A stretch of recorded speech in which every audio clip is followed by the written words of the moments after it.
Hello, everybody. Welcome to another edition of the Market Down Podcast. My name is Nick Cummings, who played the wrong intro because I pulled a James. Joined this week by Danny Hernandez, the return of a lagging Chad Big Bad Johnson, and James Sasanti, back here once again to review this week's episode of AEW Dynamite.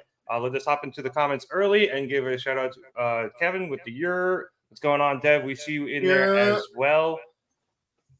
And we start at the top of the show where we had MJF face off against Juice Robinson for the Dynamite Diamond ring.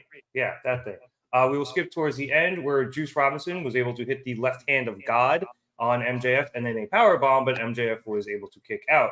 MJF seemingly gains an advantage briefly, but Juice is able to then use the ref and hits Juice's loose. MJF is again able to kick out. This causes the Guns, who are at ringside, to go into a frenzy. Switchblade was up on commentary.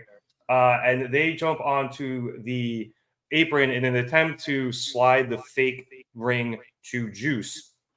However, they are unable to do this as Bryce Remsburg literally kicked them off of the apron. But this distraction allowed for MJF to take out the real Dynamite Diamond ring.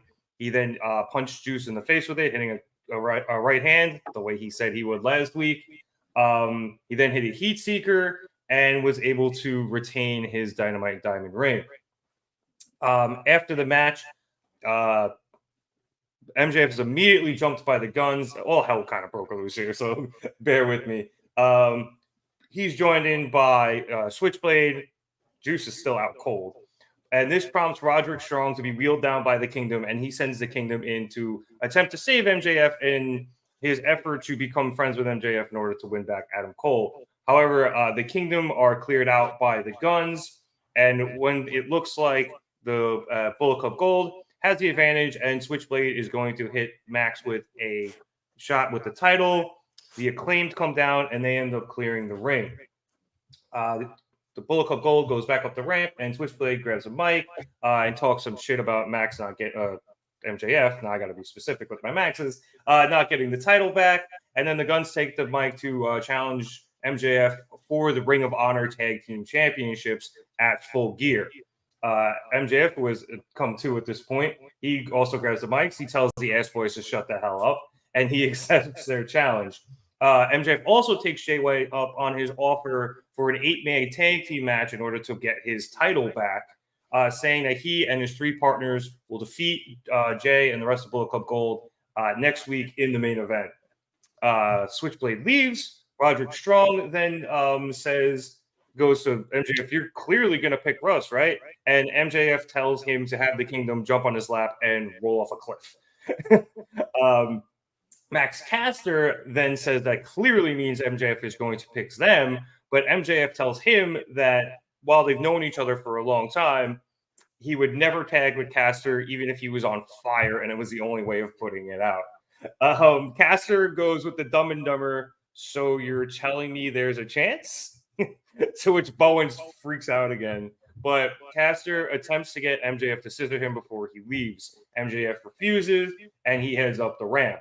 At the top of the ramp, we then have Kenny Omega come out because this wasn't convoluted enough. And Kenny challenges MJF to a match on Saturday at Collision due to the fact that he has something, Max has something he wants in the title, and he has something Max wants in the longest reign of AEW World Champion. MJF then accepts the challenge to defend his record, and like I said, they'll have it Friday on Collision, and it ends with Kenny turning the tables on Max, shaking his hand, and saying 3 days, bitch. So, James, a lot there. There were a lot at you at the beginning. You can start wherever you would like, I guess, but we obviously see the right hand of the devil there, allowing Max to retain his Dynamite Diamond ring, and then Max is just in the middle of a lot of fucking shit. I loved this match. Like, I loved it. I loved MJF having a vicious streak to him. He had there was that moment where he literally put Juice's mouth on the steel steps. And that was terrifying, that was actually like brutal, and it was so cool because it was true to what MJF said. If he gets in the ring with this guy, he's probably going to murder him. So I thought that was really cool. I loved the Eddie Guerrero-esque finish of the rings and the cheating. Both men were about to cheat. It was just a matter of who was going to outsmart the other. And I thought that was great on MJF's part. My favorite part of the match, though, and it's so silly, but like, to me, it's just pure story development. When MJF hit the Suicida, the Tope Suicida on the Ass Boys on the outside, there was no hesitation. He just did it. He just did it because he knew he needed to clear them out. And a month ago, 2 months ago, like the trepidation, he wouldn't have done it without being like pepped up by Adam Cole or having the crowd really like getting him into it. No, he just did it without thinking because that was the move. And I think this match did such a good job of showcasing so many different aspects of who MJF is. And I thought it was incredible.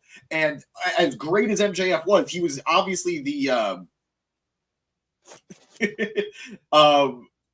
Kevin, maybe when we get a little bit further, I might do a giveaway. We'll see how that goes. But as great as MJF was, he was the all-star of this match. Juice was absolutely carrying his weight here. He played the slimy, despicable, disgusting heel very, very well. And it was just such a good foil for MJF. Such a good foil. And we talked about the ramifications of this diamond ring. I don't need it to continue. I don't need there to be another one next year. I think we're good without it. But I do love how they incorporated the history of the ring into this match. So if that's all it is, a gimmick to get through the match, I'm fine with it. But overall, excellent showing. Both men, both of these guys played their part very well, as did the rest of Bullet Club Gold. Jay White is Danny. I'm going to let you say what you said in the chat earlier because I thought it was so well said about how with Jay and with Kenny. But everyone did great. But God, I'm so excited for Kenny Omega versus MJF.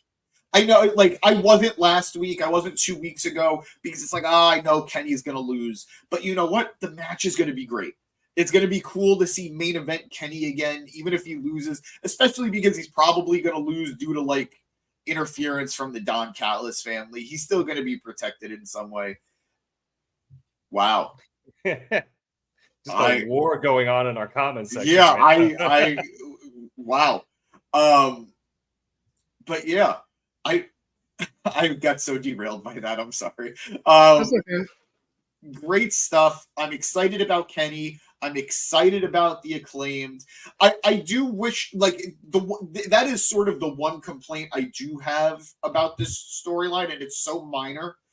I've complained in the past how AEW tends to drag out getting from point A to point B, even though it's so obvious about getting from point A to point B. And this feels like another example of that. It feels so obvious we are going to get MJF and the Acclaimed, and I wish we would cut out a little bit of the fat to get there, because at this point, how many times do the Acclaimed need to come out to back up MJF before he's like, fine, even if I don't like you, you'll be my team? Because at this point, he's got nobody. So that is the one aspect of this that I would maybe change up a little bit. But otherwise, incredible segment that from bell to bell, from beginning to the end of the segment, MJF had at least 30 minutes of TV time tonight. And he earned and worked through every minute of that. So they know what they've got with him, and I'm glad they're showcasing him the right way. It might have even been more, because when I checked my phone at the end of the segment, it was 8:32. Yeah. So between this and his segment later on, which we'll talk about in a bit, because he might actually have some other backup other than the Acclaimed, we'll see. But yeah, he had almost 35 minutes of television time tonight. And it's been nice watching them weave all of these storylines around him. And Danny, I've really enjoyed all of that. True. Sorry, I thought you were gonna throw to Chad before me because he hasn't been here in a long time. But that's on me. I don't know where to truly start with this, but like James alluded to, and I forgot that I even said earlier, this JMJF feud has been really good. And I like to hate on Jay, not actually because I dislike him, but just to annoy producer boy. But and then subsequently me. Well, and me. Collateral damage, friendly fire, whatever you want to call it. But he has seemed like such a bigger deal than he has in like however long he's been here up until before this feud. So this feud has done him wonders. But the second Kenny came out on stage, and we saw it not just backstage, but seeing it out in front of everyone, face to face, there was something so special about that I wish the timing worked out so that this didn't have to happen before the J match. But, I'm so excited for this match. I am so excited about all the it's insane how many plates are spinning here. Yeah. It really is. Like, you got a good feud. If the J feud was bad, that would be one thing. But since the J feud is good, that's already enough. Then you're spinning the plate with Kenny. Then you're doing it with Wardlow. You're doing it with Roddy and Adam. Like, you're doing it with Samoa Joe, who's the only one that feels a little out of place here because he just lost, But you have all of this going on.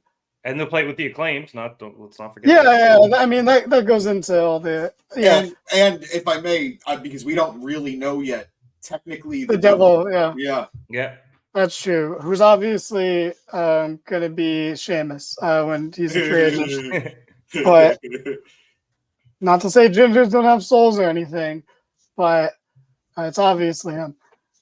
There's so much good shit going on right now. We're just with one guy. So, of course, he gets over a half hour of TV because you have so much story going literally in and out of the company all through MJF. Almost 90% of the stories in AEW are involving MJF right now. It's insane.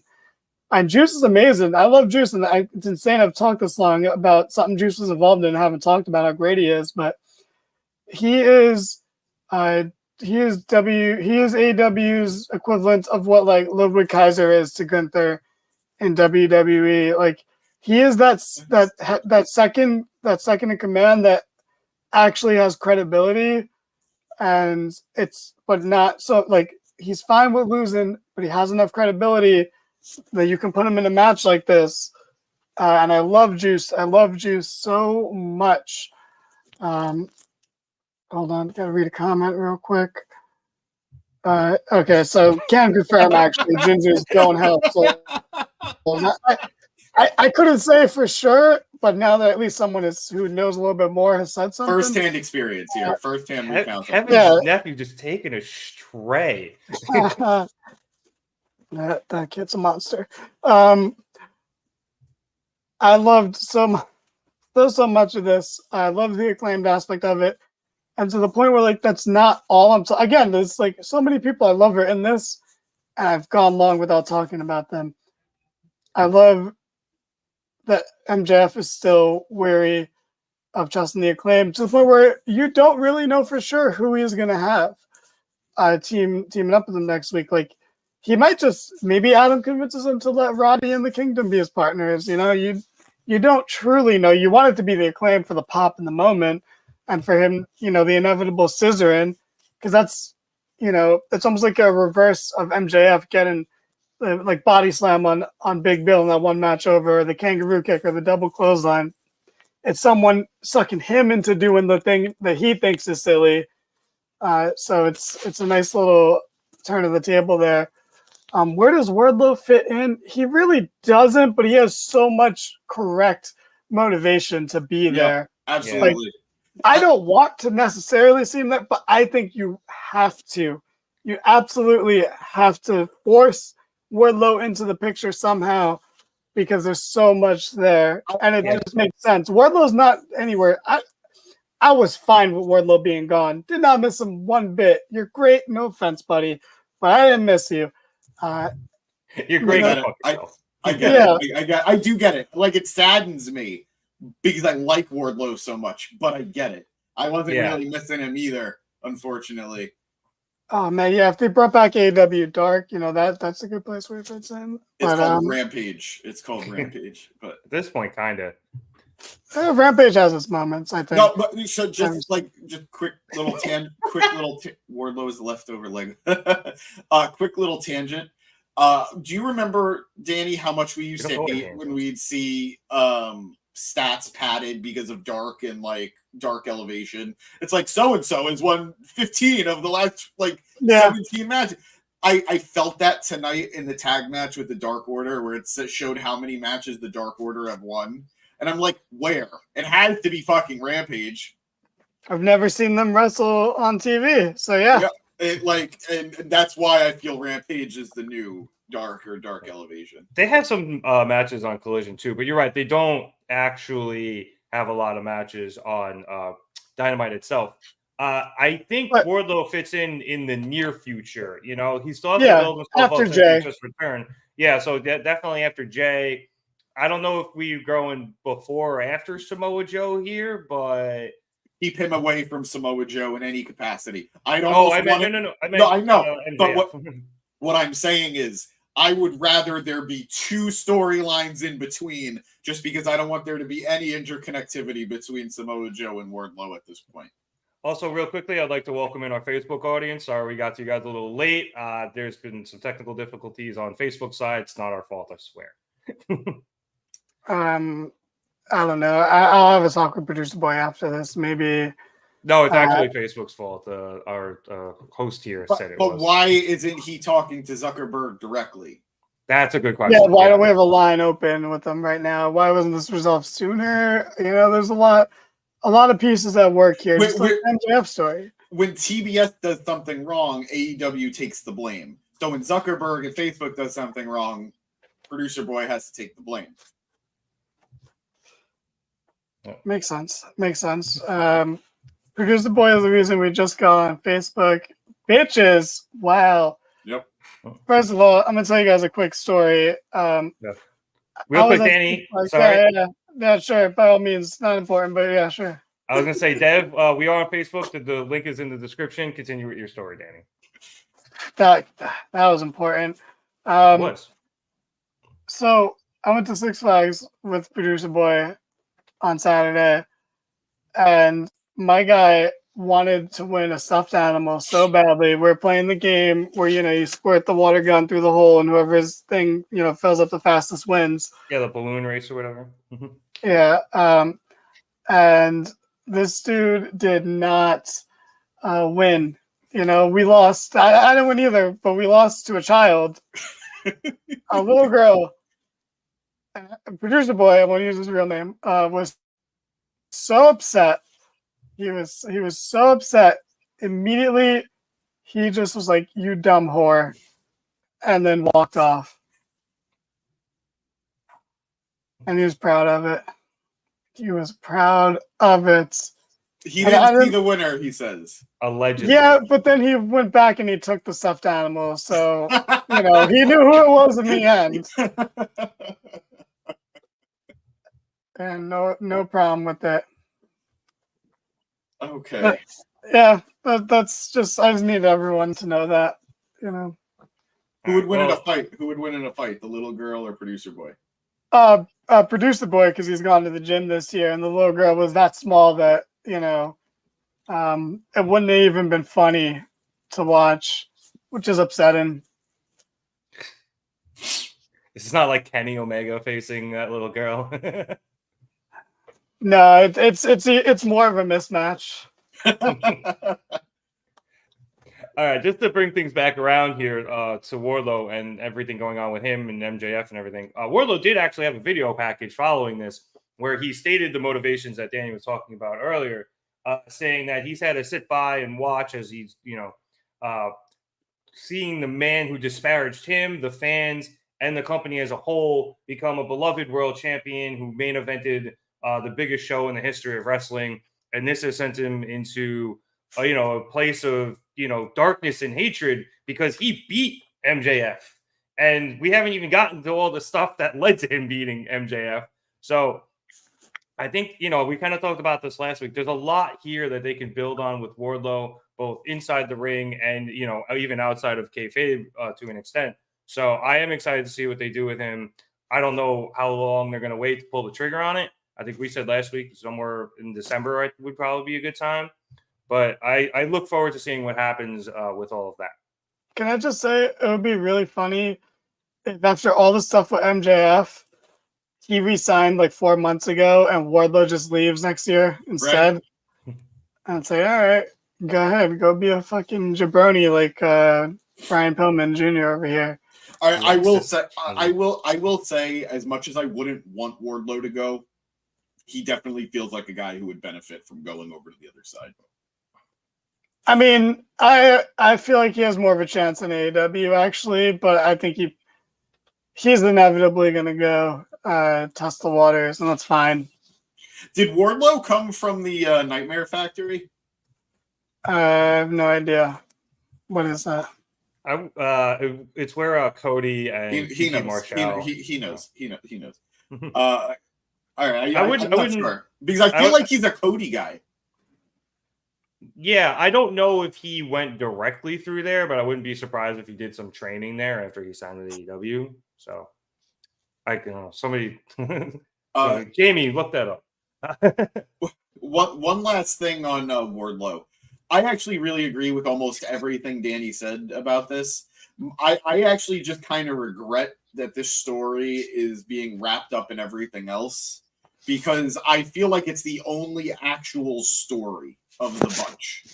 Like the Jay White one was just he wants the title. Kenny has a little bit of a story. He wants to, he doesn't want MJF to break his record. Joe is just Joe and he wants a title shot. Everything else, sure.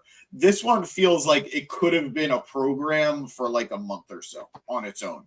So to see it sort of get wrapped up in everything else is a little disappointing, but I'd rather they get to it sooner than later because I don't know how much later there will be when it comes to Wardlow. Yeah, well, I think that's why they're building him now so that when he's ready to go after MJF, all of the other stuff will most likely be done, if not being close to its completion. So I'm still not convinced there will be a done. I don't know if it's been confirmed, but I think we're getting that tournament. And if it's not a tournament, I'm still somewhat convinced we're going to get a multi-man match of some sort. So I don't know. All I know is MJF is in the center. He is the nucleus of everything going on. Yeah, but I guess Kenny will probably be wrapped up on Saturday, I imagine, and then Jay White gets wrapped up at Full Gear, and presumably, and if not, I don't know how long they're going to wait on Wardlow, but I do think, at least in my opinion, I got to imagine most of these feuds have reached some sort of conclusion, at least enough to the point where they can insert Wardlow in as a bigger factor than where he is now, where he's just kind of lurking in the background, being built up, getting these absolutely dominant wins on his quest to go after MJF. But all right, that's the thing, producer boy. Wardlow is an ass. But also, you got to keep in mind that with all of this stuff going on, there's still the man in the mask. So none of these matches could end clean. So that could give us a multi-man match. Who knows? But as you were going to move on, Rev, please move on. Yeah, I was going to say we spent almost as much time as they did on the first segment. So let's hop over to our second match of the evening, which saw Hook and Rob Van Dam face off against John Silver and Alex Reynolds of the Dark Order. Obviously, this show was in Philadelphia, ECW country, so we got Rob Van Dam on the show. Let's hop to the end of the match where Hook attempted to get the Red Runman on John Silver, but Reynolds came in to break it up. This caused Aubrey Edwards to get distracted, and Evil Uno came into the ring with a chair. However, RVD, chair, stupid idea. RVD comes in and hits a Van Terminator onto Uno. He then takes out Reynolds and hits a 5-star frog splash on him. And then Hook is able to come to, and he gets Silver back into the Red Room, and Silver was forced to tap out. So, Danny, you're busy. Oh my God. Oh. I looked up. I feel like that was quite the overreaction there, James. No, legit. The crowd, the audience is gonna see it in a second. But I saw X by myself yesterday in theaters, so I very much got it in my head right now. And of all the things I need to see, that got me. That I don't appreciate it. That was brilliant. All right. He hasn't moved yet either, which is weird. There it is. Now it is. Now it is. Is that better for you, or? I'm just realizing too, this is pretty much our Halloween. Yeah, it's pretty much our Halloween episode. We should have dressed up, but I guess we could dress up next week. Anyway, so Mr. Ducky, you're the one who is going to tell me what you thought about this match. Yeah, so I liked it. I mean, it's fun seeing RVD. Hook is great. Seeing the Dark Order actually wrestle a tag team match is, not a common sight these or any days, really. So that's always interesting. It's a shame that the Dark Order has plummeted off the face of the earth. The same things we always say about the Dark Order.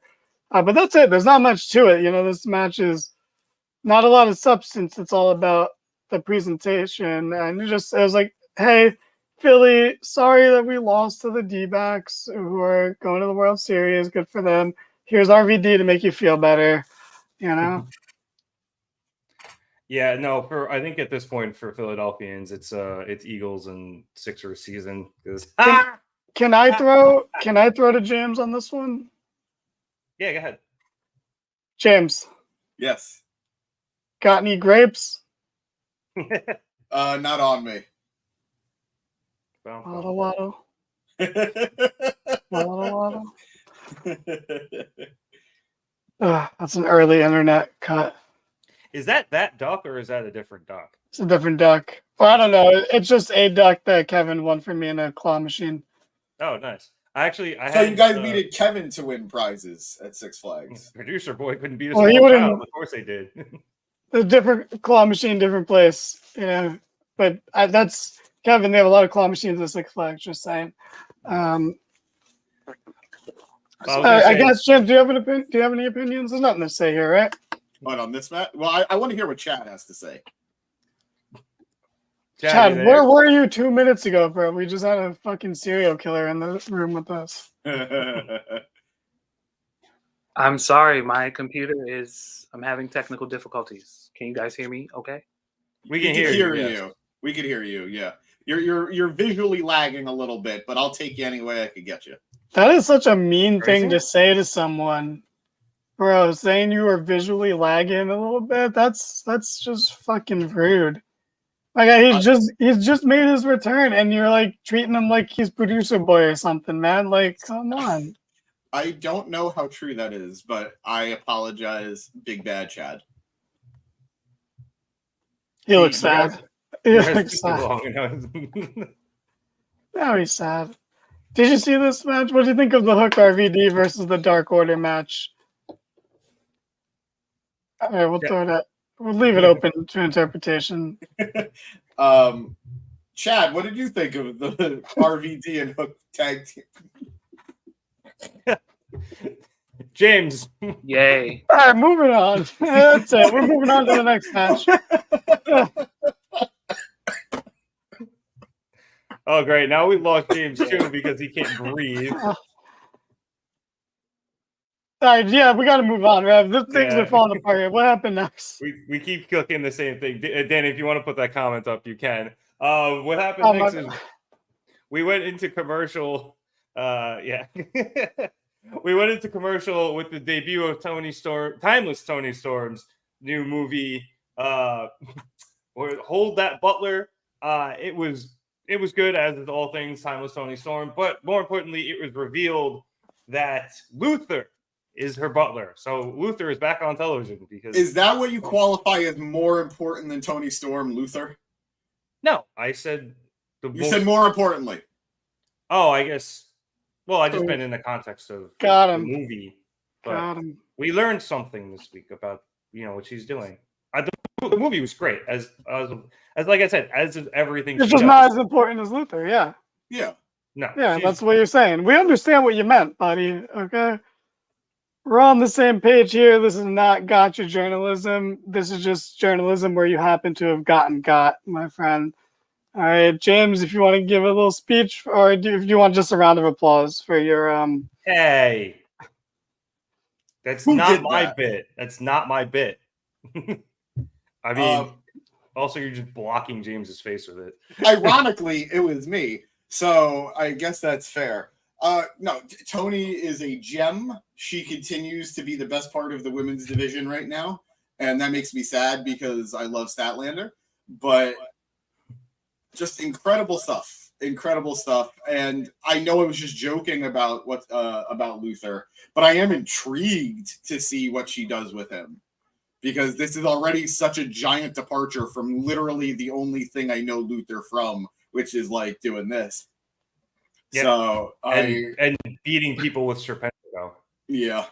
Hey man, Serpentico has a somewhat decent record in Ring of Honor, I think. Good for him. Right. I'm sure Nyla Rose is super pissed off. So yeah, no, I'm intrigued. Let's see how it goes.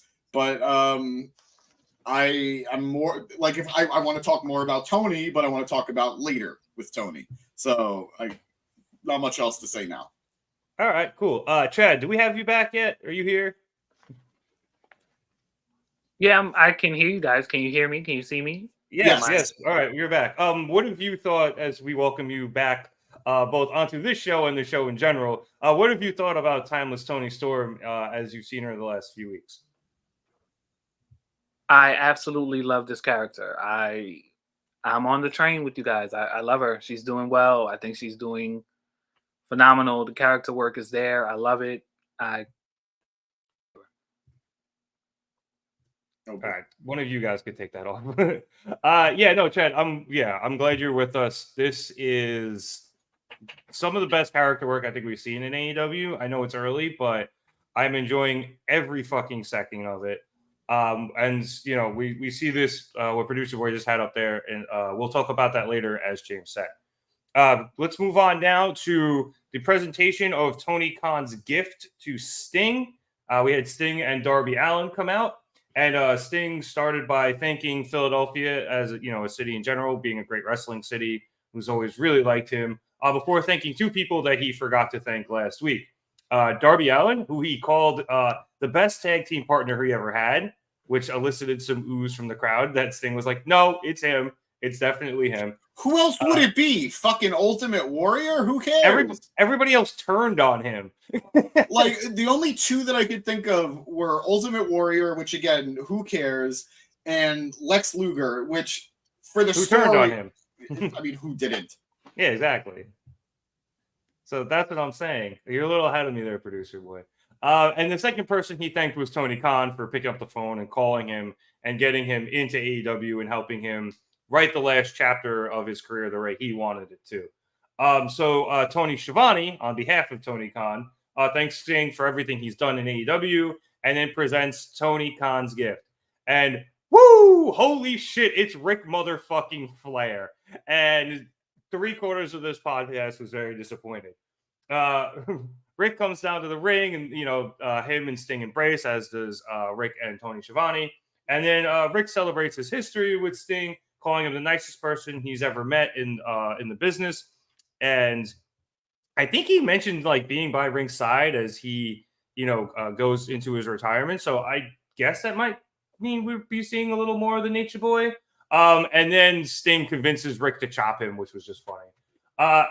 The segment, according to Danny, is then saved by Christian Cage as he, Luchasaurus, and Nick Wayne come out. And Christian, there you go. That was great. Christian just immediately starts roasting Ric Flair. He starts off by saying he can't believe a billionaire got Sting a cheap suit, gold chains, and a black liver. He then said that Rick looks nothing like Weekend at Bernie's. It looks actually really lifelike, and you can't see the strings. And then he finished him off by saying if there was a god, Rick would already be dead. He then eventually turned his flamethrower towards Sting and Darby after they interrupted him last week and jumped himself and Nick Wayne. And he challenged Sting, Darby, and a third partner, who, if they wanted, could be Ric Flair, although he's a super kick away from his pacemaker giving out. And he challenged him to a match at Full Gear. Sting then sneezes because he's allergic to jackasses, which is a line he stole from My Robot, and accepts their challenge, saying they will find a third partner. Yes. Let him hit play. Go ahead. I also know there's not a god, because if there were a god, Ric Flair would have been dead 20 years ago. I also... Yeah, like I said, Christian just took a flamethrower to everybody here. So, Danny, I'm going to go back to you here because I want to hear your thoughts on not just Christian, but I know you, like I said, most of you guys are pretty disappointed that it was Ric Flair that showed up. So I'm going to go to you first, Danny. Most of you guys, you were disappointed? That's weird. You're the weird one here. Well, yeah, let's bring this problematic dude in. And I don't mean problematic in like a cancel culture type of way. I just mean in an overall lifestyle type of way. Dude is a terrible role model. No, just kidding. I don't really like Ric Flair. I can't even lie and say that it wasn't a little bit interesting and nice. It's like the same way. I love Beth Phoenix, but Natalya fucking sucks, But like when Beth comes back, she wants to interact with Natalya, and I get that because that's her friend. So I understand that with Sting and Ric Flair, I hate that we're comparing Natalya to Ric Flair in so many different ways. Do I hate the comparison in so many ways? But yes, it's a good comparison. I just hate it. Mr. Penguin, Ric Flair has one more match in him. No, we saw that one more match. He didn't have the last match in him. He didn't have the match before that in him either. And, but you might as well just let him die in the ring. It's what the man wants. You can't even get mad at me for saying that anymore. I can make a joke about it. It's the absolute truth. When it comes to Rick, he wants to die in the ring, and that's his business. I, just for insurance purposes, don't want AEW to be the ring that he dies in. So that's some good publicity, you know. We don't know that it is. No such thing as bad press, right? What's the over/under? How long are we waiting on Flair and Andrade being together? Right? I feel like it's just like the clock is ticking on that one, right? I hope not, because I really want this to be a one and done for Rick. But Tony has been waiting to bring Rick in since what? Since the belt, since he debuted the belt. It wasn't even supposed to be Brett. It was supposed to be Rick. Yeah, he tried to, and I think Rick was not feeling like, you know, it was when bad stuff was coming out about Rick. Oh, why did I think it was Rick was in the hospital again? I thought it was something with that. Who cares about Ric Flair and his health? I just want to say right now that Kevin is winning the comment section, so everyone else needs to step up their game a little bit if you want to catch up, because he's in first place right now. Hojo, that's Hobo Johnson for those who don't know. I don't want to see him again, honestly. I'm so fine with that. I understand. Eric Grisanti, person who called the little girl a whore, said Rick has no relation to Andrade anymore, though. Well, are they officially divorced? Because like I know the rumors have been like on and off for like a while now, whether or not they broke up or not. Don't know, don't care. Anyway, Christian was fantastic here. Nick Wayne is a young Dom. You know, he has that Dominic potential right now. He won't get there, but like, you know, he has it. There's a small opening, and it could snowball into something great. Right now, he is doing okay, and that's you know, that's all we can hope for the young lad. Christian's on another level. Luchasaurus won a singles title before Jungle Boy, because Jungle Boy is a fucking loser, needs to be fired. Who could be the man under the mask, by the way, and that would suck, but it could happen. What a stray. Bro, if fucking ginger nephews are catching strays here, I think Jungle Boy can catch a stray. I thought this was overall a good segment, though. Like, I'm fine, but literally never seeing Ric Flair again. I hate when wrestling websites quote him for articles because he says dumb shit all the time. Yeah. But like, you know, he comes out there, it's a different story. Then he starts talking, and the story is kind of, you know, back to square one. This guy just keeps putting double A's up on the page, you know. And I agree with what Chad said earlier. He sounded a little inebriated, but I'll chalk that up to him just being old. Yeah, he always sounds like that now.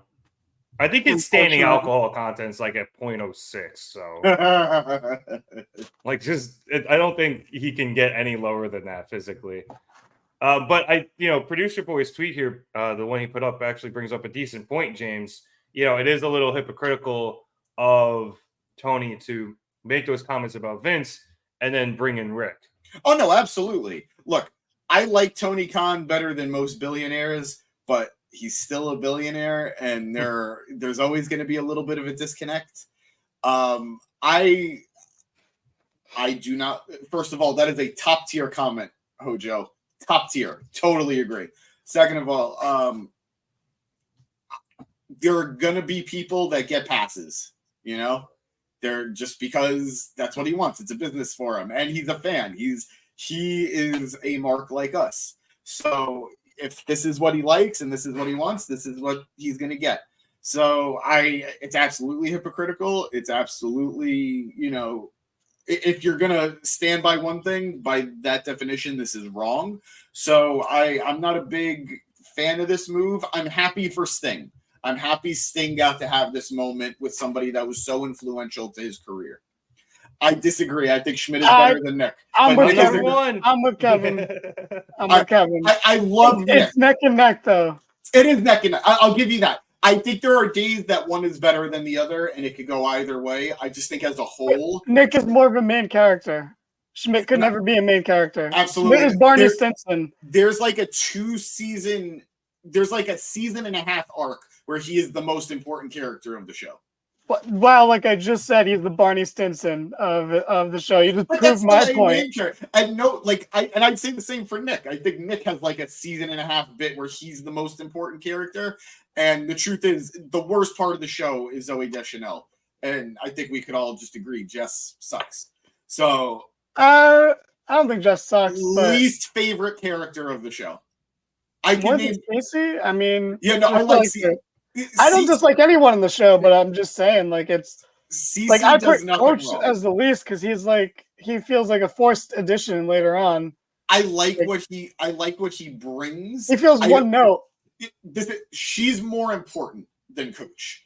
Coach is a better character. Yeah. Coach is a more enjoyable character.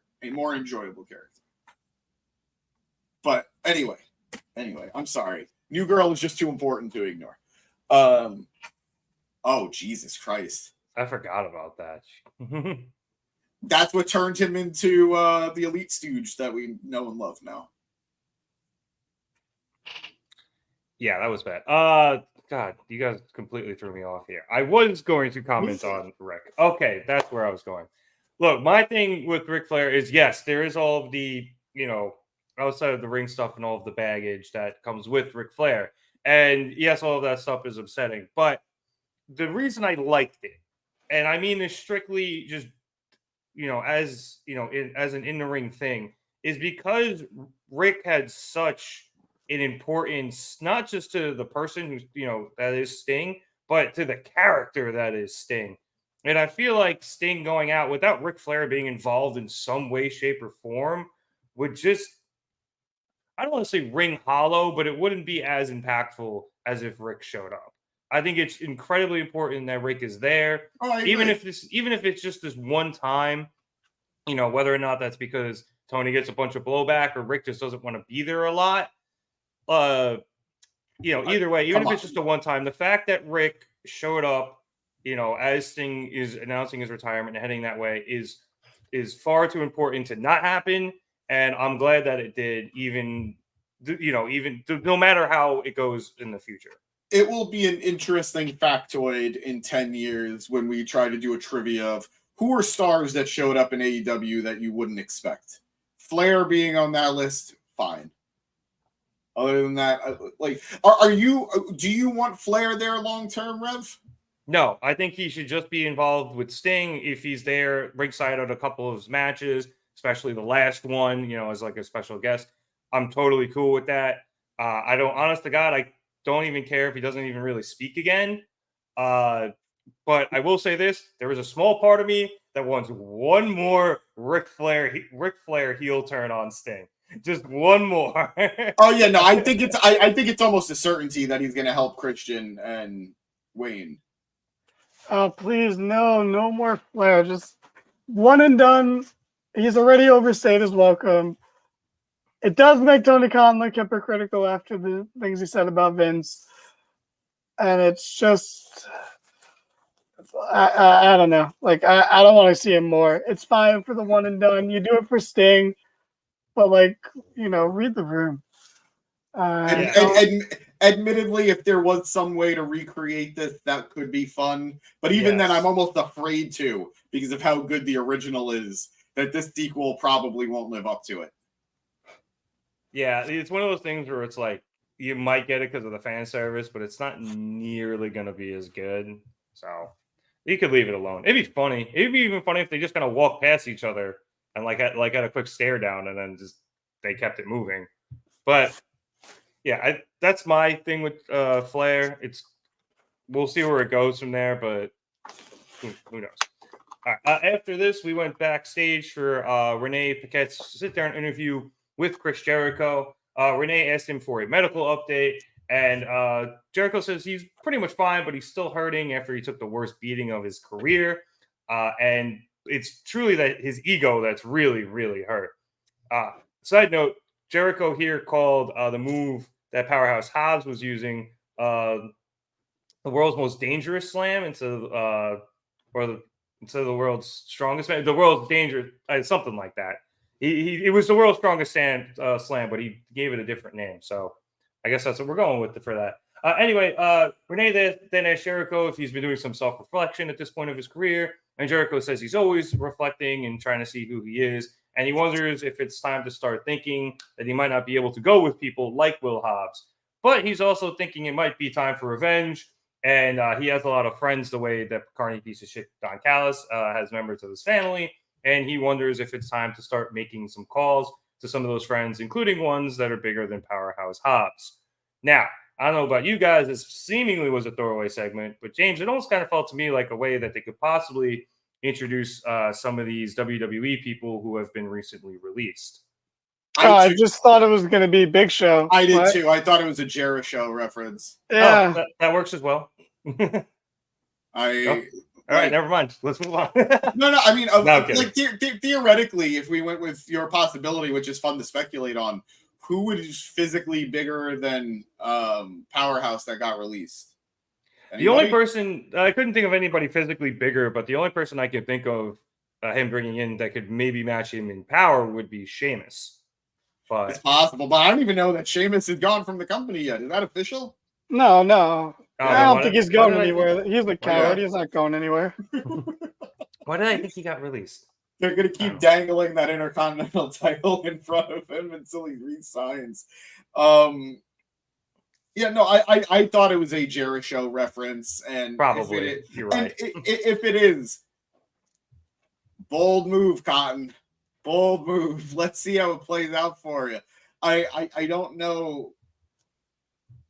I get it. He's a big guy, but is he just gonna? Is this just so he could get? Is this just so he could get spine busted by Hobbs?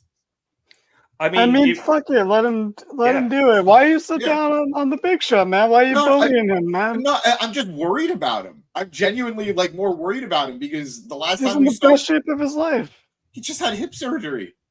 So that's why he's in the best shape, because his hip's better now. I would be down for it, but I'm physically worried about that man taking a spine buster. Well, he's probably not gonna. He's probably gonna just hit him with a knockout punch and win. And that's worse. That's worse. No, I think if you're gonna do this, you got to do it to put Hobbs over. So, he probably. I don't know if he may take a spine buster, but he might take World's Strongest Slam or whatever they're calling it. I don't know why I didn't write it down, but because that might be a little bit safer. But I do think that this is an instance where if you put Hobbs over Show here, I think that's really good for Hobbs. So I think that makes sense. And, it's just a cool matchup.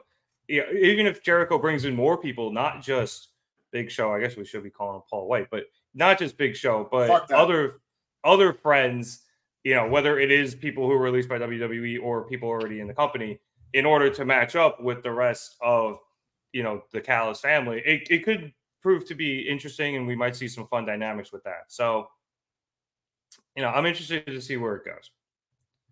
Okay, after this, we had the Hung Bucks up against the Hardys and Brother Zay in a Ring of Honor 6-man tag team championship match.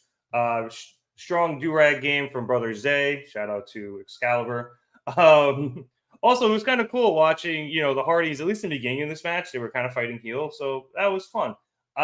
We get to the end of the match. Quick question based off of what Producer Boy put up, because I didn't see the full promo. Did he say the words gold? Is that why people think it's Goldberg? Because the first tweet also had the word gold in it. Producer Boy, could you put the tweet back up, please? I didn't see it. He might have mentioned gold. I didn't. Chris Jericho just teased Goldberg, right? And then the last tweet emphasized the word gold in all caps. Did he say the word gold and I didn't hear it? I don't remember. Fair enough. It's possible. It could be Goldberg. But he's not necessarily bigger than Hobbs, or at least I don't know. But at least not this way. Anyway, back to the match. We got a silly string, which was cool because we hadn't seen one in a while. And then shortly after that, the Bucks came in with a super kick party, but Brother Zay was able to slow them down, and that allowed Jeff to hit a twist of fate on Matt, and he held Matt down so that Zay could springboard off of Matt to take out I forgot it. Yeah, just two Matts. But they took out Nick Jackson and Hangman on the outside. Matt Hardy then hit another twist of fate onto Matt Jackson, and then Jeff hit a swanton bomb, but Nick was able to come in and break it up. In the ensuing chaos, Brother Zay got left out in the middle of the ring, and that allowed Hangman to hit a buckshot lariat on him. And then the Bucks clear out the Hardys and hit a big TE trigger, and they were able to get the win and retain their titles. But after the match, we see Prince Nana on the Jumbotron as he and Swerve Strickland were breaking into Hangman's house. They milled around for a bit. Swerve ripped apart one of Hangman's son's paintings that was on the fridge. They went to read like a nighttime book. And then Swerve eventually made his way into Hangman's son's bedroom, saying that he forgot to mention that when he said it wasn't Hangman who would be paying for his transgressions against Swerve, it would be his loved ones. So then Swerve left one of his T-shirts in the crib as a reminder of what Swerve could have done and what Hangman now owes him. So the match itself, Danny, was good. No complaints. I really liked the end. It really picked up there at the end. But this stuff with Swerve, this isn't the first time we've seen him break into somebody's apartment and do something despicable. But going after a child in a crib is a whole new level for not just Swerve, but AEW, I guess, in general. I mean, it's probably a little exaggerated there at the end. I don't care. I don't care about any of this week. None of this hit for me. I genuinely, I mean this to annoy you in only the least amount, James. I don't give a shit about a Hardy's match in 2023. Like, I just don't care. If they're not broken, I'm good. And then I don't want to see the Ring of Honor 6-man titles on TV when we have trios champions. It's too much. I don't like it. But the Hangman Swerve stuff has been good. The breaking into the house stuff never hits for me quite right. But it's not bad. It's just that's one where I'm like, what do you? How do you have a wrestling match after that? It's a little weird, but it's not bad. I was just down on the segment overall as a whole. It's definitely better than I'm giving it credit for, but I got nothing. You know what I mean? Maybe James can lift our spirits a bit more. Maybe Chad can. Maybe Chad will miraculously come back in and have something to say. I really wanted him here. I needed the comments on Excalibur's comments about do-rags, but James, he's here in spirit. With the Hardys on YouTube. James, I guess if you want to tackle the match first, and then you can. I enjoyed the match. I think I enjoyed the match a little bit more than I think either of you guys did. I loved some of the innovative offense. Like, I loved Jeff Hardy hitting that twist of fate, and then Zay using like a locked in. Who was it? Who did it? Matt Jackson to then do the jump out of the ring. I thought that was very clever. I liked it. It was great seeing Silly String again, considering Isaiah has not been able to team up with his brother. No, not his brother. They're not brothers, right? Mark Quinn. Yeah, his friend. He hasn't been able to. Wow. Well, no, you know why? Because I saw a fun thing on Reddit that I'm really hoping happens. You know how Darius and Dante Martin are always, like, one of them is always injured? Yeah. I really want, like, the next time that happens, Isaiah to be the replacement. And, like, the next time Isaiah gets hurt, because it's going to happen, Mark Quinn is the replacement for the other one. I think you have a real, like, possibility for something great there. I know you're not laughing at me. Yeah. I'm laughing at this random ass video fucking producer boy put up. But I enjoyed the match. I was a little surprised to see the Hardys healing it up as much as they did. It wasn't like major, but they were definitely playing the heels in the match. Yeah, Matt and Zay were definitely being dicks to the Bucks at the beginning, which I thought was cool because, going into it, I was like, oh, this is cool. Like, Matt's always hanging out with the Bucks on BTE. It'll be fun. And he's like, no, fuck you. I want to win these titles. Jeff not so much. But Jeff did the knee to the back while they were running the ropes. Yep. So, interesting dynamic. Afterwards, for the bit with Swerve, I agree with Danny. I'm never crazy about these home invasion things because it amps it up to like a real level that I don't think this feud particularly needed. You know, like he threatened Hangman's family over a match that he lost because he cheated in the first place. Yeah. You know, like he threatened a toddler, not just his family, like a toddler in a crib. So Can I remember it? In general, this I don't know what they want to do with the Swerve character. There is an aspect of him that is fun. There is an aspect of him that's charismatic and enjoyable. And then there's this other aspect of him that we didn't just see tonight. We've seen in the past that is very dark and is very intimidating and scary. So I do think there's a balance here, but I think segments like this sort of push it too far in one direction. So it's hard for me to enjoy Nana doing like Swerve's dance after something like this, you know? So I'm not saying they need to play it kitty, but there needs to be some level of balance, in my opinion. So let's see where this goes. I guess they're going to have, like Danny said, you don't just have a regular match after this. They're probably going to have like some type of hardcore match, some type of no DQ match. So let's see. I feel like we're all in agreement that Swerve is destined to get near the AEW World Title sooner than later. So that's another reason. Like something like tonight, if Hangman loses after this, he looks like a complete jabroni. So by logic, you would have him go over Swerve at some point. But I don't want 50-50 booking. I think it should have been one and done when Swerve beat him and then he moved forward. Yeah, I would agree with that. I think as you've been talking, I've kind of figured out Swerve's character because you were wondering, like, why does he do, things that seem so fun, and then he's got such a dark side. Swerve is the rapper who is still gangbanging. Yeah. That's what he is. Like, he's the rapper who, he'll go out, he'll perform, he's really popular. He's got all his fun crew, with him. But, when it comes down to it, like, he's still got beefs and he's going to take care of that shit himself. He's still, instead of having somebody else take care of it for him, the way Chris Carter said NFL players should. He's going out there and he's gonna still gangbang and take care of his own shit. And that's what leads him to do wild shit like this. It led him to go jump Nick Wayne in his own house. And now he's threatening a toddler. Like, it's an interesting character, but yeah, there are going to be parts of it where it gets taken to this extreme. And, sometimes it can be uncomfortable, and B, yeah, you're right, James. Like sometimes it just doesn't live up to that level, where it needs to, where that has to happen. But good tweet. But I guess it's just Swerve immediately, or I guess his character immediately wanting to take things that far because that's the only way he knows, I guess. So maybe I'm doing a little, too much psychoanalyzing. No, not at all. Not at all. I think that is a good explanation. It's just, let's see how it translates moving forward. Yeah, exactly. Plus, also, too, with the home invasion thing, you're never going to top the Pillman Austin one. So, like, why even try? Who was the other good one? Was it Randy Triple H or was it Randy Shawn? I think it was Randy Triple H. I wouldn't say that one was good. I'd say that one was... It was better than most of the others.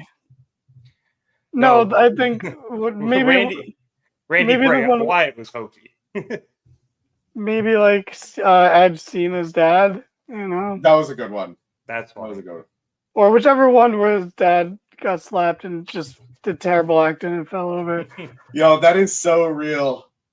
That is so real, Chad. Holy shit.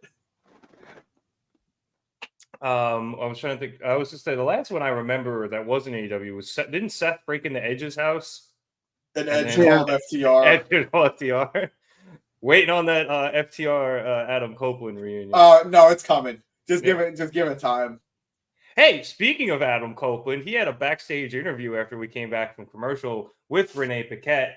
Renee asked him about what happened earlier with Christian challenging Sting, and if that changes, Adam's mind about any of this and about fighting Christian. And Copeland's like, no, I still don't want to fight him. It's just not what I'm here to do. And he's then interrupted by Darby Allin and Sting, with Darby saying that Copeland needs to wake up and see what's happening. Christian's a scumbag, and he's got to step in the way, he did with Nick Wayne last week, because he didn't want to break Nick Wayne's face in, but it had to happen. Copeland tries to respond saying that he respects Darby and everything, but Sting interrupts, saying that Copeland has the blinders on the way he did when he was going up and down the road with Lex Luger and Ric Flair. These guys, he thought they were they were his friends, and then they ended up turning on him anyway. He tells Copeland that he needs to get with it and get it together before it's too late. And you see the end of it here with him, really getting in Adam's face, grabbing him, smacking him, being like, "Did you hear me? You got to get with it." So I guess, James, this is the tease for Copeland being the third man at Full Gear. I guess so, which is kind of a bummer. I would have rather not seen Copeland and Christian interact physically at all until they had the one-on-one, or at least something that would lead to the one-on-one, like I don't know, like the pre-match kind of brawl that is almost always expected. But good promo from Sting, but I really wish that they had the testicular fortitude to resist the urge. I think you're just wrong. Like, it's a 6-man tag. They're going to avoid each other the whole time until like some part of the last 5 minutes of the match where they're barely going to interact, and that's going to be the key. It's going to be way better than a random brawl. No. That'll make you want the match. What I mean is, like, last week I was saying I really kind of hoped that they would keep Adam and Christian just separate in AEW for a while. Like, they committed to what Copeland said in his promo with Renee, in his sit-down interview with Renee, that he just doesn't want to fight him. He doesn't intend to fight him. And I was hoping that later on, like, that would play out for either months or whenever. But we're here, and if it's going to happen, I get why they do it this way. And I'm sure Adam is jumping for joy that he gets to tag with Sting. So, yeah, I get it. I wish they went a different way. But it's not bad. Just not what I wanted. We got a pay-per-view every month, buddy, all right? We don't got time to wait around for shit, all right? Fair enough. I will say, though, I guess of all the ways to have or to force Copeland into fighting Edge so early is Sting, because of, that first promo where it's better than mine, where Edge was like, you came out here and, you disrespected and put your hands on Sting, a guy that we looked up to and respected so much. So I can kind of see that being a good motivating factor in order to do this. Even if, James, I do kind of agree with you. I wish they kind of held off on it a bit more. I just wanted to hop into the comments. What up, Navarro? It's okay. You missed the show. We're glad you joined us anyway, excuse me. And I had one more, but all right, that's cool. Oh, yeah. Mr. Penguin. Yeah, Adam Edgerton, missed opportunity in names. Would have been a little more creative. Brood versus New Brood. I'm good. That would be fun. Gangrel is the referee. Chad, you're misinformed, my friend. This isn't WWE Edge. This is Adam Copeland. All right, this is different. It's a clean slate. All right, this is the second wind he's long needed. It's a different time. If this was literally 5 months ago, I'd 100% agree with you. It's a different world now. That's what makes it fun. Like, he's got, we talked about this when he came in. He's got so many fresh new matchups and possibilities. And yeah, he's starting with Christian, but everything he's going to do after that just seems awesome. Go ahead, James. I'm sorry. I cut you off. No. I was going to be sassy, so it's probably for the best that I don't. Okay, so let's skip your sassiness and move on to the AE. I'm trying not to call him Edge. I really am. I'm going to keep calling him Edge. I don't care. I don't care. All right, well, let's move on to the AEW Women's World Championship match. We saw the champion Hikaru Shida face off against Ruby Soho. This match was kind of fun. There was a lot of shenanigans involved. For example, Ruby removed the middle turnbuckle, and she was able to use that distraction in order to get her can of spray paint. And she then pretended to spray herself and threw the can to Shida, kind of Eddie Guerrero style. So then when Aubrey Edwards, the referee, turned back around, she caught Shida with the can. And as Shida was arguing that she didn't actually spray Ruby, Ruby rolled out of the ring, ran to the timekeeper's area, grabbed the title, came back into the ring, and tried to hit Shida with the title. However, Shida then sprayed the spray paint at Ruby, causing Ruby to block the spray paint with the title. And they both kind of looked at each other like, what the fuck did you just do to the title? And Aubrey took it, and they started fighting again. And that actually allowed Ruby to hit Destination Unknown, and Shida was able to kick out of that. Ruby then hit a No Future after failing to send Shida into the exposed turnbuckle. However, Shida immediately recovered, not immediately, but she hit a katana, and then both women were down, and Shida made like a one-armed cover that Ruby was easily able to kick out of. Shida then got back to her feet first, and she hit a Falcon Arrow and went for the pin, but Ruby was able to reverse the pin and get a pinfall of herself, and then Shida reversed that, and that sent Ruby into the exposed turnbuckle. Shida then took her, shifted the weight back, rolled through, and then hit another katana and got the dub. After the match, we had Timeless Toni Storm come out onto the stage with her new butler, and she just looked cool, but seemingly setting up for a future match with Hikaru Shida. So, James, like I said, this was a fun match with shenanigans. You don't care. You just want to talk about time. No, not at all. I'm saying you should go to Danny first. Oh, okay. Well, Danny, I don't think you care either. You're not even happy that Sheeta's champion. But we did get Timeless Toni Storm at the end here. And like I said, it was a fun match. I really did enjoy it. Championship or not. Oh shit. It's not that I don't care, it's just that I feel opposite of you. I don't think it was a fun match. But I will correct you just to be a bit of a twat and say that at some point it's going to be a Full Gear. They did say it. That was what her movie was about, and then they announced it when she came out that it was okay. I did kind of miss what they were saying because I was furiously typing. But that's okay. It happened. Okay, she is officially the matchup. I wasn't sure if she had to win something first or not. Yeah. So it's like, it's weird that Saraya just isn't still the champion, and it's not just the Grand Slam match. Like now, it's weird. But I will say that as far as this match goes, I actually was disappointed because they're both better than this, but there was like a really poorly timed crossbody off the middle rope very early in the match to like suck the crowd out of it, and they were out of it for most of the remainder of the match. It felt like until like the shenanigans at the end, I want to say. I'm done with you. It's weird. It doesn't make sense. It's almost like they just are. They think the Toni Storm character has to be a heel, as if they can't have a delusional babyface. But anyway, I was a little upset in the match, but I was more bothered by, and I've had this problem. I think I had the problem with the Saraya Shida match too, but it made more sense because at least Shida won in that sense. But I hate the not overbooking, but I guess this is the only way I could describe it. But like, there was too much shenanigans involved for Shida to just win cleanly. Like, but I'm sick of wasting cheating spots that should end the match realistically. Doing the Eddie Guerrero spot with the spray paint and like mixing it up like that and then choking her out. Like that should have just led to the fucking finish. Like that, there's no reason the match should continue. That's like a top tier protect the babyface cheat to win heel move, and it was just very fucking near fall. Like what? Like why? What did we do any of this for? Like that was whack. I didn't like that at all because it didn't lead to a finish, and then the match just, ended kind of like.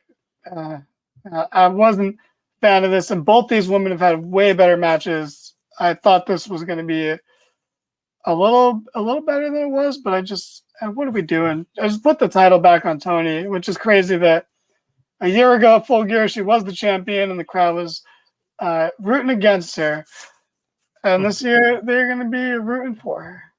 So that's nice. We've come full circle in this year, I guess. Some points were made, some good points. I will say Yeah, I guess you're kind of right in the sense that they have done so many of these shenanigans with the Outcasts in general that they are a little overplayed, I guess, at this point, especially with Sheeta and Ruby. They've also And just kind them, of just them not working is like Yeah. the worst part is that they never fucking work. So what? Why would? Well, Anyway, yeah, sorry.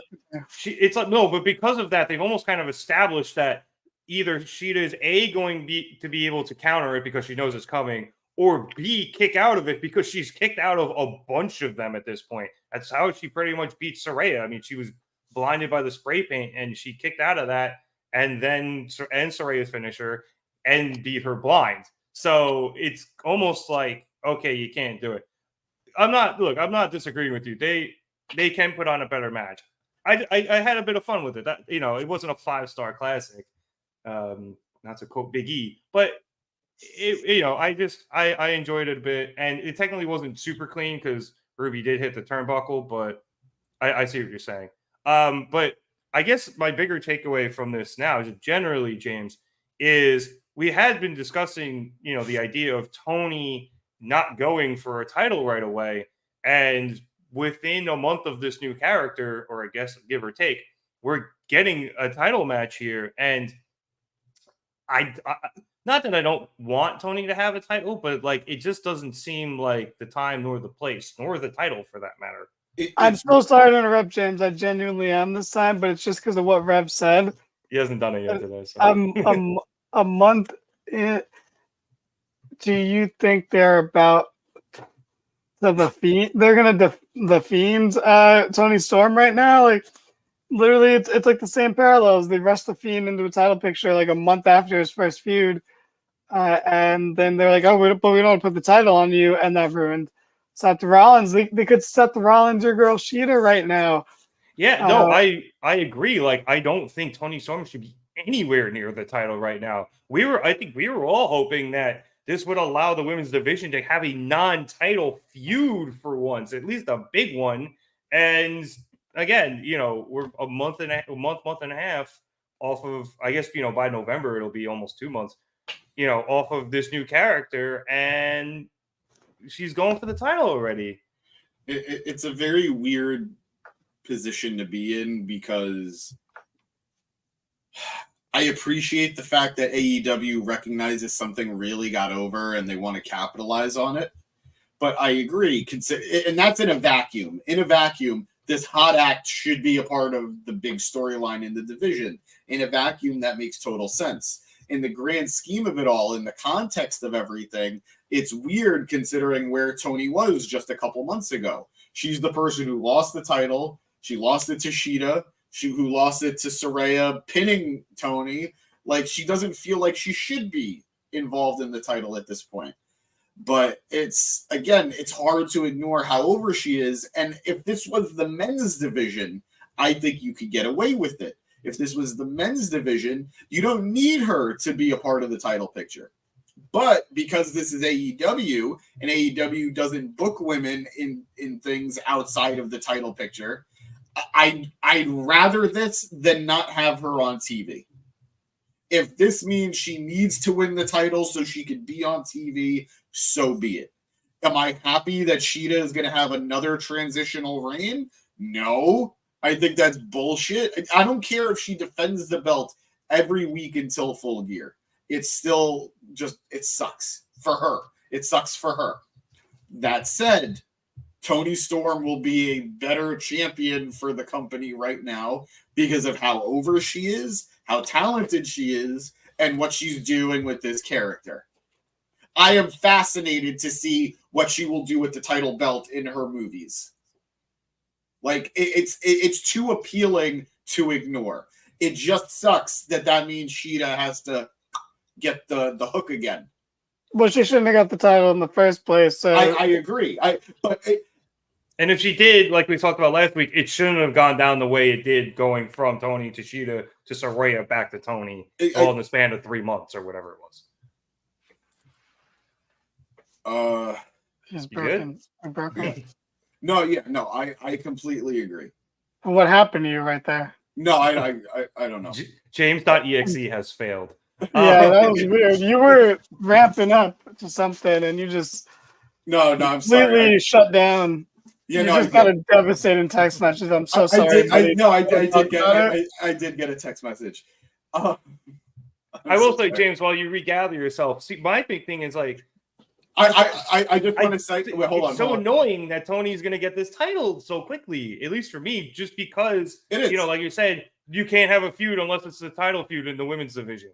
It's bullshit, Tony Khan. All right, I guess James he's crying. needs to go away for a second. We're sorry about that, but yeah, no, it's absolute. It's Danny. It's bullshit that you can't have that. And now I know James was saying like Tony with the title would look spectacular, and she probably would have a lot of fun with it, especially in her movies and stuff. But I'm almost, you know, because I think it would be so stupid to hot potato the title again. I would almost I'd almost like to see the character Tony would be does she not win the title, because, you know, she's already a hot mess. If she doesn't get this title, she could be even more of a hot mess, more of a diva. And I think that could be an interesting arc too. But, you know, it's just stupid that if we do get that, it's going to be because, you know, she doesn't, you know, she's going for this title instead of being in a different feud. She should be feuding with, honestly, she should be feuding with Saraya right now. And Ruby, that's who she should be feuding with. She should for not the title, be feuding. yeah. No, just generally. Well, the way things stand right now, she generally should be feuding with the two of them. In a perfect world, that would be a feud on its own without the title, but we're not going to get that without the title. It's just not dumb. It is. It absolutely is. But we have to play with the cards we're dealt, not with the hand that we wish we had. And it's just the reality of how AEW is booked when it comes to the women. So dumb. It is. It absolutely is. But we don't know if this is a Tony Khan fault. We don't know if this is a Turner fault. We don't know. So I'm happy Tony has turned this around. You guys can both know, you both know this. I was so whatever about Tony. I did not care about Tony. I thought she was whatever. I didn't need to see her on my TV. And now I think she's the most captivating woman in the division at this moment. I think she's killing it. So I'm happy to see that they're able to do this with her. So why? You just said you started with, you guys know I hate women. I did not say that. I did not say that at all. That's not what I said. What I said was I was mid on her. Is that what he said? I don't think that's what he said. It was somewhere in the middle. I want to just dispel Dev's comment real quick. Dev, you're normally great. Absolutely not. Put the world title on Tony. Okay. Yeah. Chris Statlander suffers from the same booking as anyone under Tony Khan, being a female. But every time she's on TV, she's having the best women's match of the whole entire week. So, you know, I actually think that title is doing fine. It's a collision title mostly, but they do good work there with that title. So let Tony give Tony the world title as a reward for getting herself so over, and then have your top title on someone that's really over. Like, that's a good formula for success. And then you can build to having stories that aren't just about the title. But it's harder to do that when everyone's more interested in the stories that would be for the people without the title. So you put the title on the most interesting person and then work from there. I will say, if anybody but Statlander had the TBS title, I think Tony should go for that. But I don't think you can take it off Stat right now. I agree with that statement. Statlander is too good to be kicked to the curb. Admittedly, so is Sheeta. But if I have to pick one, it's Sheeta that takes the L for the team here. And like, it's also, you gotta have Statlander hold on to it until Jade like loses a match or something. No, absolutely. Yeah, and as weird as it sounds, I'm almost at a point where I feel like the TBS the TBS championship, it's automatically the women's championship. I don't want to say it has more prestige than the AEW women's championship, but it's certainly a lot harder to win. It's been around we're way shorter, but only I'm two not of them have saying won, and one of them it's a- went undefeated forever, and now the other Yeah. one's Statlander, who's on a crazy run. And it's not like, I'm not saying the title's super hot right now, but the TBS title is definitely hotter than the women's world title. Like that's for sure. I wonder why. I don't know. I want to say that that's a title that is better suited to put it on a wrestler and then have really good matches. So maybe she just should be going for the TBS title. I'd be interested to see it. I'd be okay with that. I'm not saying Sheeta needs to beat Stat for it. No, she doesn't. But like, But at that's some a match point- I want to see. Yeah. Like Britt went for it. That was awesome. Yeah. She fucking Statlander to be like Britt and Jade in a matter of 2 nights. Like that's insane. I am 100%. I am 100% okay with Athena taking the title off Stat. 100% okay with that. Not right now, but yeah. She has the Ring of Honor championship, right? Athena? Yeah. When she drops the Ring of Honor women's title, and I want 2024 to be the year she gets back into the AEW women's division. She's too good to be kept out of it. She's been doing great work in Ring of Honor. Like I think you've mentioned, James, she's carrying the show. Yeah. So 100%. yeah, I guess the question is, if you take her off the show, who carries it? But I think they've been doing a good job with their women that you could have someone else do it. But at this point, I'd rather sacrifice Ring of Honor women's division for Athena to ascend. Yeah. It's crazy though how the Ring of Honor women's division is better booked than the AEW women's division. I'm just saying, it's mind-boggling. I don't know if Tony has less of an impact down there or over there as he does on AEW's, where he's clearly doing all of the day-to-day, but it's a weird disparity. Yeah. All right, let's move on because we only got a little bit left. We then had a backstage interview with MJF where Renee asked about his upcoming match with Kenny on Friday, but he was immediately interrupted by Samoa Joe. Joe says that with everything going on, MJF needs some friends and people who care about his best interests, and offers to be MJF's friend, and Max quickly accepts. However, there is one condition. Joe wants his rematch for the AEW World Heavyweight Championship. Max doesn't have to answer now, as Joe says that he can think it over, but he doesn't have much time, especially with that 8-man tag coming up next week. Another wrinkle to the MJF storyline. We then come to the main event, which saw Bryan Danielson and Claudio Castagnoli of the Blackpool Combat Club face off against Chaos's Orange Cassidy and the motherfucking Rainmaker himself, Kazuchika Okada, making his return to Dynamite. Look, it's Okada. This match automatically was awesome, just strictly due to the fact he was there. We also got about 5 minutes of the rematch of him versus Danielson, which was also great. It's just peak wrestling, and it wasn't even them giving 100%, and it was awesome. Some other great stuff in this match. There was the counter sequence where Claudio countered an Orange Cassidy DDT into the setup for the swing, but then Orange countered the setup to the swing into a Stun Dog Millionaire. And then shortly after that, Claudio countered the Orange Punch into the swing as he picked Orange out of thin air. It was awesome.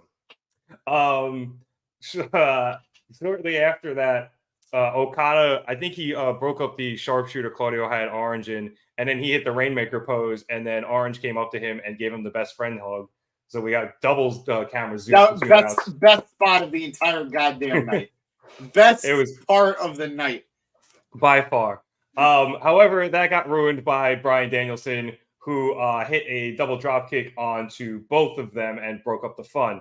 However, in attempting to battle both of them, Bryan ended up getting caught by Okada, and he held Bryan as he got hit by an Orange Punch, and then was able to, here it is, and then was able to hit the Rainmaker. Claudio then came back into the ring.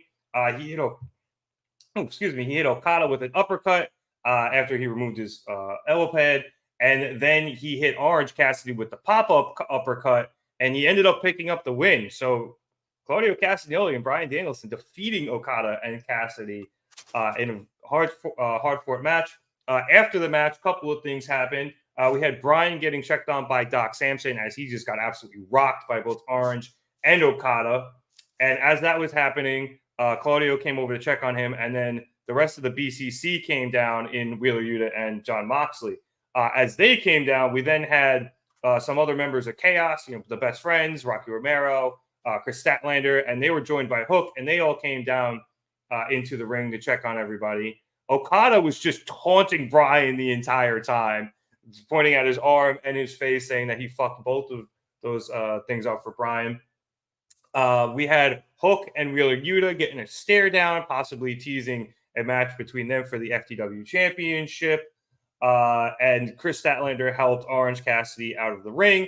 And finally, as all of this was going on, Tony Khan announced that because he pinned Orange Cassidy, Claudio would be fighting Orange for the AEW International Championship. I think it was next week on Dynamite. So, James, this wasn't the best match I think we could have gotten out of these four men. You pissed I went to him first, Danny?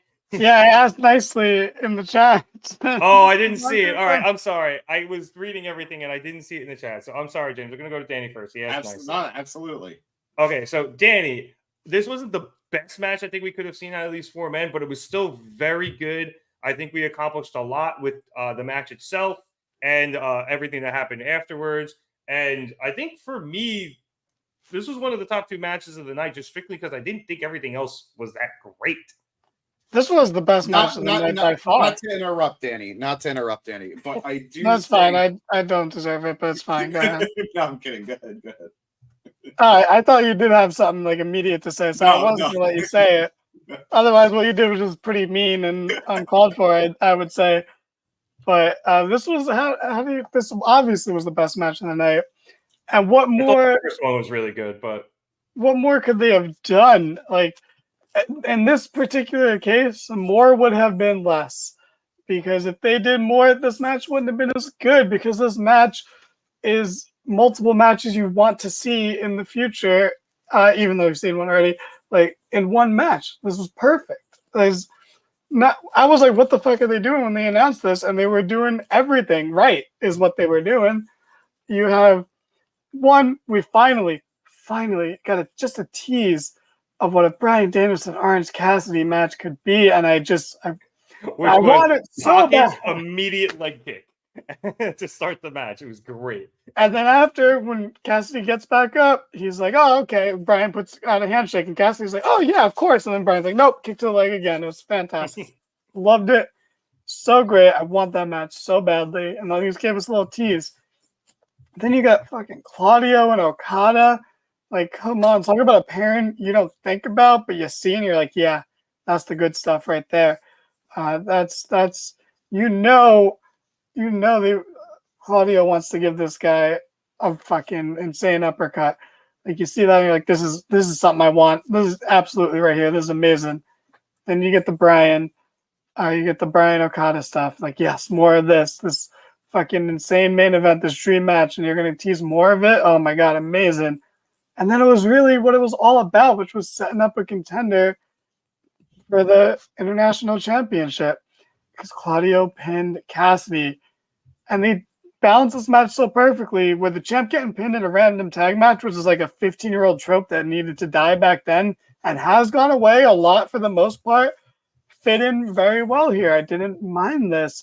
And I want to see a Claudio Cassidy one-on-one match, setting up a Moxley Cassidy rematch, setting up a Brian Cassidy singles match. That's the end goal. No, it's not. It's not. We don't want this. We do want it. Brian has 2 losses this year. I looked at his record, 13-2. Yeah. The first one is to MJF for the world title. The second one is to Christian for the TNT title. I don't want Brian going for titles anymore.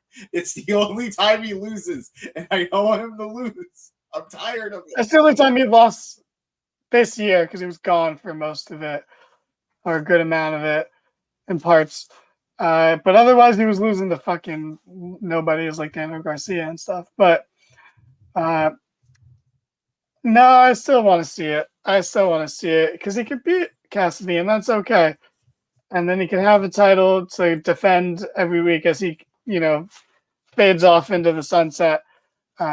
like he wants. So this was amazing. This main event was fucking perfect. This was one of my favorite shows or main events in honestly, genuinely in Dynamite history because it made me excited about multiple things. Yeah. It was an insane combination of people, and it was a fraction of what you know they can do, and in a good way. I would have been more mad if they went all out for this match because it's like, oh, like, okay, like that's it. But now I remember after the push-up, we didn't want an Okada Bryan rematch. We wanted Bryan to take his win and never wrestle this man again. Yep. But now the way they did this here, I kind of want to see it again, which is weird because I don't want Bryan to lose as well. I feel similarly as you, James, but this match was, I genuinely think, one of the best things they've done in a while. This was better than like all of Wrestle Dream. This was more of a Wrestle Dream type of match than that entire pay-per-view was. And I'm a huge fan of this match, which I didn't realize to this extent until I said it out loud. Sorry, James, what did you think of this match? Thought it was fine. I loved it, and I'm going to throw something else out there. All I kept thinking about while watching the match was how much I want to see Orange Cassidy versus Okada. Yeah. Yeah. How does Okada hit the Rainmaker if Orange Cassidy's hands are in his pockets? Oh my God.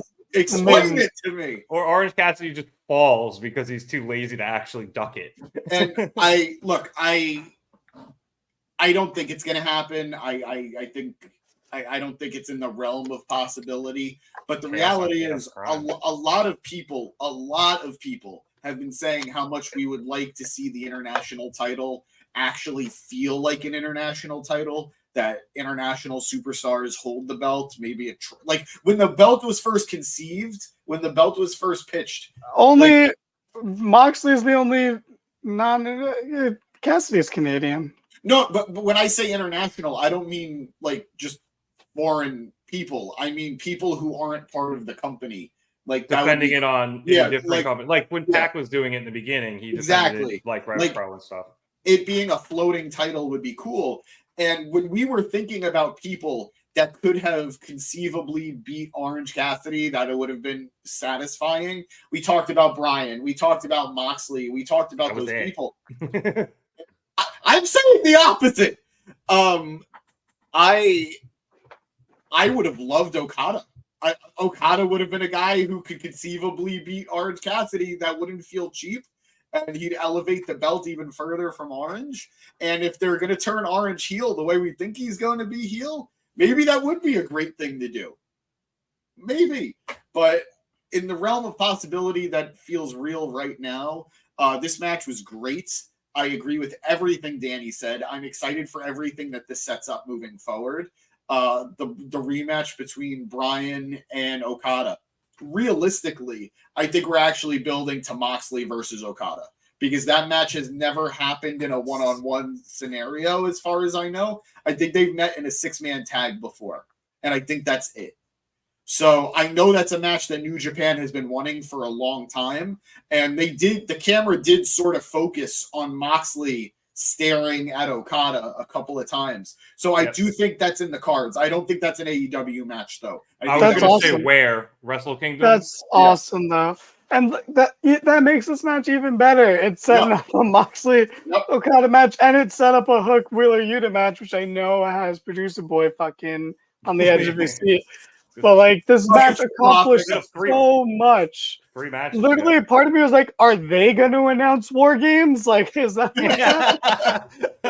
blood and guts between between Chaos and the BCC? Let's go." It's kind of a shame they never got Regal to say blood and guts, right? He did. Did he? Yeah, I thought he announced the first one. Okay, like they should just have that as a clip that plays just as a fuck you to both him and WWE. Just in the commercial. Just blood and guts. Yeah. All right. I think what I said initially about how I thought this match could have been better. I think what I really meant was this is a pay-per-view quality match, I think. And I guess it just didn't hit that extra gear I was maybe expecting it to if it were on pay-per-view. This was they hit an orange punch into a Rainmaker and you wanted it to go to another fucking... Are you kidding me? Well, I think in terms of like it could have been longer. I think on a pay-per-view, and they would have been able to do more stuff. He's spoiled. He's so spoiled. Yeah, no, I think that is part of it. I think we backed him into a corner and he's digging a hole instead of him. I think you're right. I think I am just a little bit spoiled, but I think part of it too is these guys probably left something in the tank for future stuff. So yeah, was there, like I mentioned, a bunch of the really cool shit I thought happened in this match. The counter battle between Claudio and Orange is one of the coolest things I've seen, and it was definitely the coolest thing I saw all night. But there is definitely, I'm telling you, as great as this match was, there is a gear that these four guys can definitely hit together that was higher than this one. So I'm not complaining about this match at all. The singles matches. Exactly. I know. Because Claudio won with an uppercut, meaning he won with a secondary move, meaning when he hits that in the singles match and Cassidy kicks out, that makes that near fall a real, actual near fall, and the crowd will lose their shit. And then who knows if he hits a neutralizer or a power bomb? Who knows what's gonna happen then? Will Cassidy actually care? We don't actually fucking know. It sets up a perfect match. He's gonna hit the big swing. He's gonna hit the swing. And then Cassidy's gonna put his hands in his pocket. That's the one thing I texted Kevin. I was like, I thought Cassidy was gonna put his hands in his pocket during the swing, since he actually hit the swing. But yeah, they'll save that for the singles match, and it's all beautiful. This match hit the exact right gears. You are right, Rev. You are right, but that's what's making your point wrong. Yeah, absolutely, they could have. Which is why I'm trying to agree with you while also stating why I was like, why I sounded a little down on it in the beginning. I'm not. This match was great. You guys are absolutely right. It hit every note it needed to hit. What I was trying to say was, and I said it wrong, there is that gear I want to see out of all of these guys, and this match set it up, which is why I'm chomping at the bit for it. As long as you learned your lesson. We are all in agreement. You guys just helped me articulate my points better. You are absolutely welcome. Don't let it happen again. But I will do my best. But yeah, that was Dynamite, kids. I thought this show was pretty good. We got some good storyline stuff. We got some really good storyline stuff at the beginning with MJF, and then we got the little Samoa Joe teaser with him at the end. Obviously, we just saw how good just talked about how good the last match was, as was the beginning. The rest of it was good, okay to good. I thought it kind of dipped in the middle, but for the most part, it didn't dip too far. I think there were high points, but I don't think the low points were lows. They just weren't as high as their best. But it was. I thought this was a great Dynamite. I think they really delivered. You had very surprising things like Flair. You had great matches like the main event. You had great storytelling with literally everything involving MJF. And they did a lot of things to move people forward, like Tony Storm and Sheeta. And the one strength of this episode is how many stories got moved forward. The Acclaimed got moved forward. MJF got moved forward. Any direction of the main event with all of the possibilities of the matches. So much got moved forward. And I don't really have any complaints. Even the stuff I wasn't crazy about wasn't bad. Like, I wasn't crazy about the swerve home break-in, but it wasn't bad. God. Did I miss something? It was the very beginning. It was the very beginning. It was the first interview where, like, they started the show with it. The very end, after MJF finished everything, that showed up on the screen, and he sort of, like, nods his head a little bit. And that's it. Oh, okay. So I did. All right, I missed like the first 3 minutes of the show, but I just saw the entrances. So I didn't think I actually missed anything. So I'll definitely have to double back and watch that. Thank you for helping me out with that, producer boy. I do apologize. All right, so that's actually really cool. So the devil. He just said you're on thin ice. James just gave you a warning. Back-to-back slip-ups. Danny, can you earmuffs it for a second? Nick, we gotta have a sidebar. We gotta have a sidebar. I got three. Look. Look. It's okay. Shh, sweet baby. Shush. I love you and I know what you're capable of. So you're not letting me down. You're letting yourself down. Don't do this to yourself. Gotta hit that extra gear. You do. You gotta go full gear, man. Okay? Danny, you're good. Full gear, really? Yeah. But yeah, honestly, I think, James, that hit a good stride here with the last couple of Dynamites. They've been doing a really good job, to your point. And, as James was saying, Danny, they are doing a really good job in these last few episodes, not only putting on good matches, but building all of these storylines, headed by MJF and, everybody else coming in behind him, doing a really good job pushing into Full Gear in a couple of weeks. Actually, I think it's more than a couple of weeks, but in about 3 weeks, I think. Yeah, we're looking at essentially a month, I think, until Full Gear, and it's what I always hate about how AEW books. Even though now we're getting closer to that monthly pay-per-view schedule, I feel like all of this stuff was great, and maybe there should be an extra week, maybe 2, till the pay-per-view, but we're gonna have to deal with 3 to 4 Dynamites in between, and it's just gonna feel like stuff is gonna drag. Yeah. So unless maybe they do it like every 6 weeks and we don't get a monthly, but that'd be an interesting pay-per-view schedule. it would be, and I am okay with every other month. If we got 6 pay-per-views and it's one every other month, I am cool. I can make that work. They've got to get on a fucking streaming service. If $50 a month is getting ridiculous. Yeah, please, HBO Max, please. But yeah, and then you could do every other month, and then to counter that on the off month, you have one of your big Dynamites like Winter is Coming or whatever you end up doing that month. So yeah, that I think that would be a good idea. But I love the eye pokes there. Danny, are you on the same page with James and I? Did you like the show as much as we did tonight? Well, I feel like James liked the show a lot, and you said it was mid, but all of a sudden, now you guys both liked it a lot. All right, noted. I liked it a lot too, because it started with 30 minutes of MJF's everlasting stories with everyone.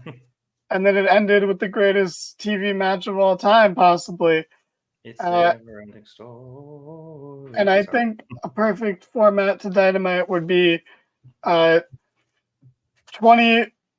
minutes of MJF every week, 20 minutes of the BCC, 20 minutes for the women, and split the rest of the time amongst everything else. Like the international. That's your first hour, and then your second hour is everything else. It's 20 minutes. No. You You don't top load one. You gotta split like you did tonight. You gotta keep one in the main event, one in the beginning, one at the top of the hour. And you have the other stuff in between. Yay! There's so much. All right, but yeah, I thought it was a good show. Just want to address comment. Cross vs. Roman. What would happen to Roman? It would just be the most boring match of all time, I assume. That sounds absolutely. I misread the emoji things there because whatever he used didn't come up on the screen, and they came out as text, and yikes. They show up in like the certain places. They just don't show up on our screen. No, I know, but I just misread it as face, and then I saw FUC, and I was like, what the fuck?